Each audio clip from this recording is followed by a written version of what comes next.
Well, am I ever excited about today's session? Because last week, oh man, I pulled a rookie move in the session I posted.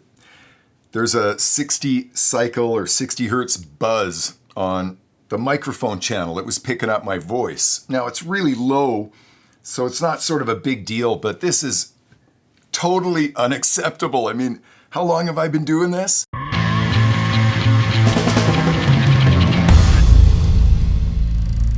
So last week's session was from this perspective, from my tech bench in the back corner of the studio. So I had to grab the microphone that I normally use to capture my voice and bring it and move it around this side of the studio and set it up, like I'm doing today.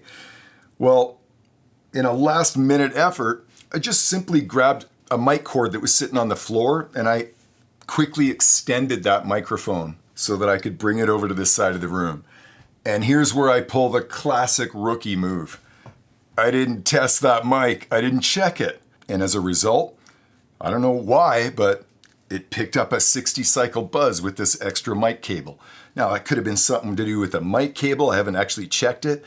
It doesn't really matter. The point is, I didn't check it with my own ear. And so proceeded to go ahead with my recording and captured a 60 cycle buzz that this extra mic cable had introduced into the picture. So in an effort to eliminate that possibility from ever happening again, I went and found some really nice quad-core Mogami mic cable in my collection, and I'm gonna go ahead and build a couple of 30-foot mic cables. Now, for anybody who's used this quad-core Mogami, you'll know that it's not that easy to work with. In other words, if you're building a mic cable that has to be coiled up every day and uncoiled and used and abused, I probably wouldn't be using quad core.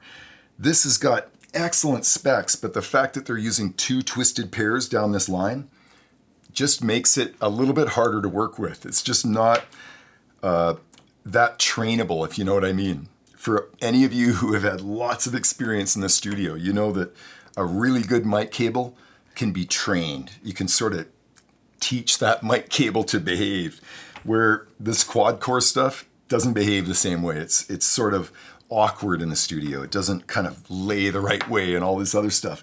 But when you're talking about an installation like I am, where I've got a fixed microphone position that maybe only changes once a month or something like that, perfect candidate for a nice quality piece of quad core.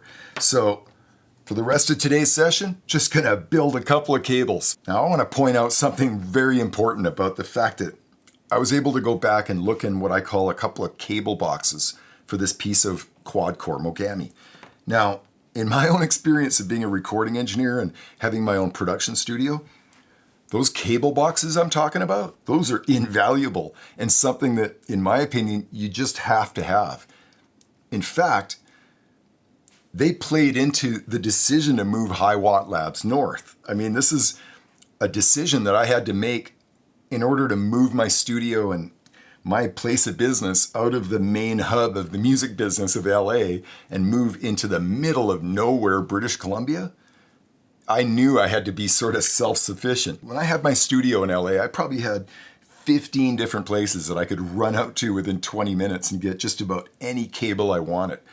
But where I live today, yeah, forget that business. If I need a cable, I have to make it. And the beautiful thing about making cables is you don't have to be an expert, just some basic soldering skills, very basic set of tools can get that job done. And it's so important, so valuable as a recording engineer, particularly if you're gonna go out and do any kind of live touring.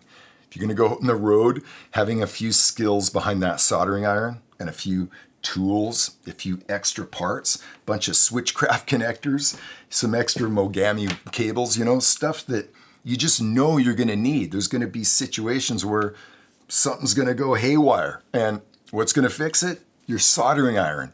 It's not gonna be someone rescuing you out in the middle of nowhere, right? You're gonna be in some weird little town in Europe doing some show. The last thing you want is to be reliant on anyone else, right? You wanna try and create a situation where you can be totally self-reliant. So let's get busy making some mic cables.